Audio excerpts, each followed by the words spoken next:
Anyway, a gentleman called and he was trying to reach Mr. Parker. He says, my uncle says we're related to the Parkers. My uncle's 95 years old, and I'm not really sure how we're related.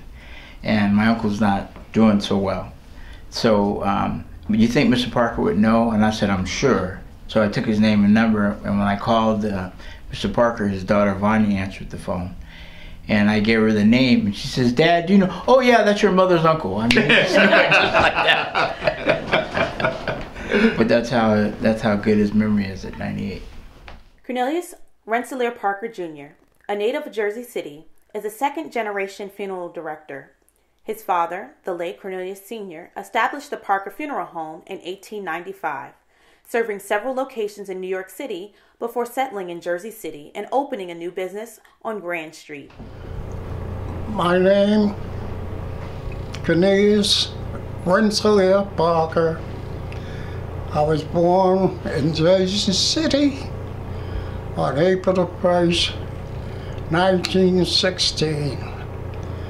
I was the son of Ella and Cornelius Parker, the oldest boy of a family of 8 children. I went through primary school number 29 in Jersey City. I graduated from number 14 school in Jersey City, and also Lincoln High School. At the early age of 18, I was 1 year ahead of time in graduation.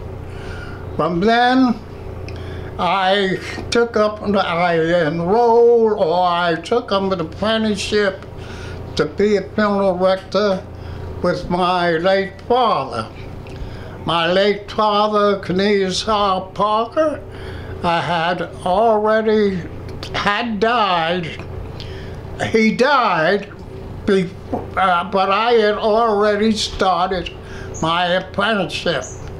My father, the late father, Cornelius R. Parker, died with his boots on, I may say, because he was conducting a funeral at the Christ the King Church, opposite the Person Johnny White Funeral Home, where I was serving my apprentice. And the people were surprised to see me coming in with the funeral and another funeral taking it out. They couldn't imagine, but my father had a heart attack. They took him out to the east and he died, and I had to conduct his funeral. From then on, I became the man of the family. My mother had 8 children. Women never worked during her days. She never had a job except as a homemaker. Her job was to raise and take care of her kids. So when my father died, where were we? My father had saved silver dollars for years, and it was during the Depression where people were out on the streets. The line for food line was a mile long wherever you went. Nobody was working. And my father, them silver dollars were worth the weight in gold, because each cash one in, he could feed his family for a week. At any rate, as I said, we got through the Depression, and I said, my father died, and it left me to be the main source of support for the family as the oldest boy. Mr. Parker would quickly let it be known that it was no bed of roses. He served his apprenticeship under the late Johnny White and worked at the same time. He has been a welder, truck driver, chauffeur, mechanic, postal and dock worker, trade embalmer all over the state, and held positions at Hyatt Roller Bearing and Beckett's Funeral Home. He often held 3 jobs at the same time in order to establish his business and a new funeral home. So, my dad, let me see, that's one of the nouns I could give him. My dad, our electrician, our plumber, our architecture. Did I say electrician, carpenter, mortician, councilman? Provider. So many words I can use to describe Dad. Oh, the enforcer. Oh, yeah, I can use that word because he enforced a lot of rules on me as coming of age as a teenager into my adulthood, and I've learned many life lessons from him. I'm sure many of you have already heard about him getting mad and trying to teach us how to get mad, an acronym for make $1. I need to make a few dollars now. I'm getting really mad when I think about it. But celebrating Dad's 98th birthday is just so wonderful because 2 years to the 100th birthday, and we're really going to blast that one out. But I'm just happy to be able to say I enjoy him being my dad, and I'm just so proud of him and all that he is to all of us, and all that he's been to the community of Jersey City. And I look up to him. He's one of my heroes. And when I think about Black history, I first think about my dad. I learned a lot on real estate by working with Roommate George, because I use that knowledge that I learned to purchase my present place that I had to negotiate sales. I bought 2 other houses by negotiating from them, just from what I learned in real estate. The same thing happened with my church. I negotiated the sale for the church, Metropolitan A.M. Zion Church, for them to buy, which they now own. I am now on my way to be a little better situated, and I entered into agreement to buy an old mansion of a doctor on the corner of Clinton and Madison Avenue. The old doctor's mansion, I in turn transformed it into a funeral home, and we in turn moved out of Kearney Avenue, and the whole family moved into 37 Clinton Avenue. Jersey City proved to be more than just a good location for Mr. Parker's business, for it was in this city that he met his lovely wife, the late Emma M. Parker, nee Whedon, from Maryland. Together they celebrated 53 years of marriage and raised 8 children, 3 sons, Cornelius, deceased, James and Bernard, and 5 daughters, Veronica, Valerie, Victoria, Vanessa, and Vanya. Mrs. Parker worked faithfully by her husband's side in the funeral business for many years, but taking care of her husband and family were her #1 priority. Mrs. Parker possessed and exhibited an outgoing friendliness and graciousness that made her a favorite to those who met her.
say, can they be that close? Just let me state for the record, we're giving love in a family dose. We are family. Hey, I got all my sisters with me. We are family. Get up, everybody, and sing. Sing it to me. We are family. I got all my sisters with me. We are family. Get up, everybody, and sing. Living life is fun, and we've just begun to get our share of this world's delight. High hopes we have for the future and our goals in sight. We know we don't get depressed. Here's what we call our golden rule. Have faith in you and the things you do. You won't go wrong. Oh no, this is our family jewel. We are family. Sing it to me. I got all my sisters with me. Sing it to me. We are family. I can hear you, guys. Get up, everybody, and sing. We have faith in you and the things you do. When asked about his hobbies, Mr. Parker states that he never had time for any. Besides his funeral business, Mr. Parker has been a champion of community service and a leader in his church.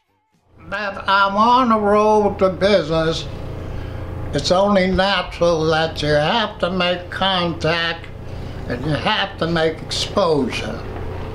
One of the first exposures that I made, I joined the NACP under the most famous criminal black lawyer in the state, Ray Brown. And I was on the board for years with the NACP. I joined sickle cell anemia. I was on their board with the Reverend for quite a few years. Then came the chance to plug myself into politics, and I was asked would I like to run for the council of my ward, which was Ward F. I considered it because it would be a good outlet not only for me, but also for my business. So I got the papers, I got good advice. I had 13 people that ran against me when I ran for councilman for Ward F.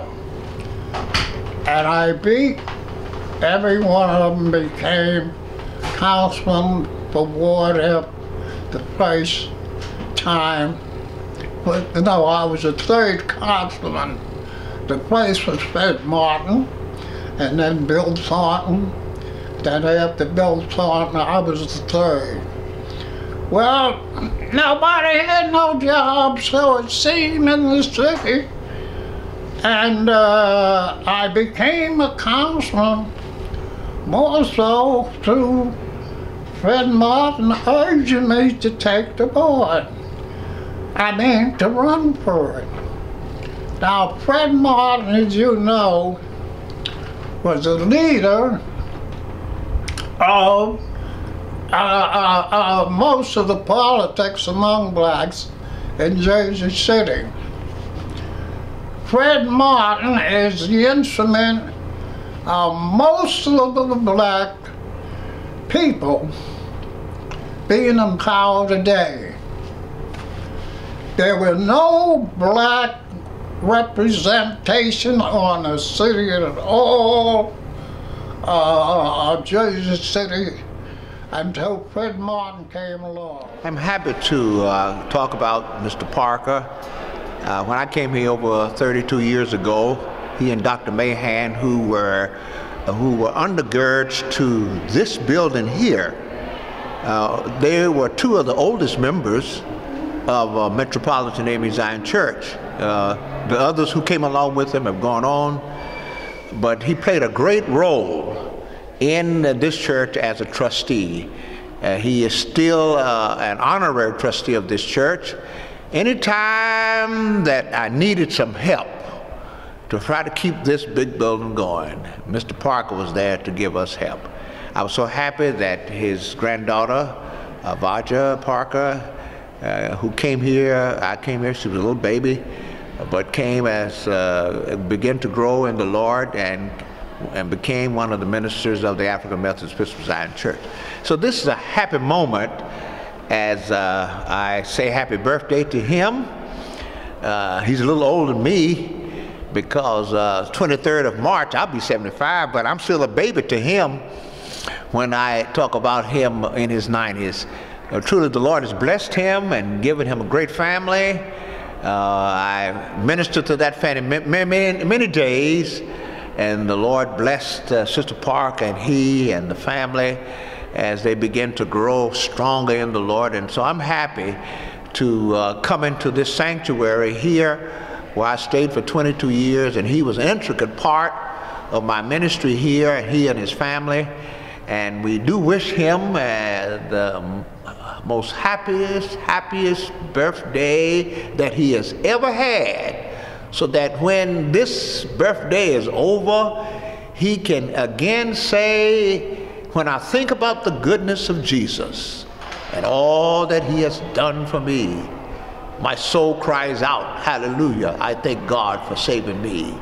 Brother Parker, an intricate part not only of Metropolitan AME Zion Church as one of the older members, but of the African Methodist Episcopal Zion Church around the world. God bless you. Mr. Parker humbly states that he would like to be remembered for, quote, doing a few things to help my community and encourage positive attitudes. He has sponsored 5 apprenticeships and helped many others in the business. Parker Funeral Home has successfully served the community for over 100 years. He believes that an honest business is a successful business. On December 26, 2007, at the age of 91, Cornelius R. Parker Jr. handed over the legacy of his business to his dear friend and colleague, Macon T. Cotton Jr. Although his presence at the funeral home on a daily basis may not be apparent, he will permanently be represented by the influence his life's work has contributed to his profession. The business continues to bear the Parker name, now Cotton Parker Funeral Home, and he will always have a bond with the business through his friend Mr. Cotton and his staff. I guess if you sit back and think, you can stories to tell about him and things that he did, the way he carried himself. He carried himself as a gentleman. He was a good man. Jersey City had an excellent person there, businessman, and he wasn't the kind of guy that we call hustler, you know, that cuts your throat. You see, we have all that in the business today, and it's kind of a sad situation. But he was a first-class person. One of his competitors had a great deal of respect for him. That was Johnny White, right there on Ocean Avenue. He had a great deal of respect for Mr. Parker. But you couldn't help it. And proof of it is how well he did in the election, because he was a councilman there. What amazes me about Mr. Parker is at 98 years old, I remember him when I first met him, that he didn't like vegetables. He was a meat and potatoes guy. Yes. Can you imagine that? Never having liked vegetables, never ate them, meat and potatoes guy, smoked, chain smoker, 98 years old. It's amazing. Birthday to ya. Happy birthday to ya. Happy birthday. Happy birthday to ya. Happy birthday to ya. Had a nice time. During my lifetime, I made a lot of friends, and I had a lot of supporters when I was in when I was in politics. In the politics, I had a lot of supporters when I was in business. I was well satisfied I was able to educate all my kids, send them all to college, send them all to have a nice education, and try to be somebody in their lifetime. I'm now in my 98th year. I just want to say hello before I say goodbye. I can't think enough. The day you came to be.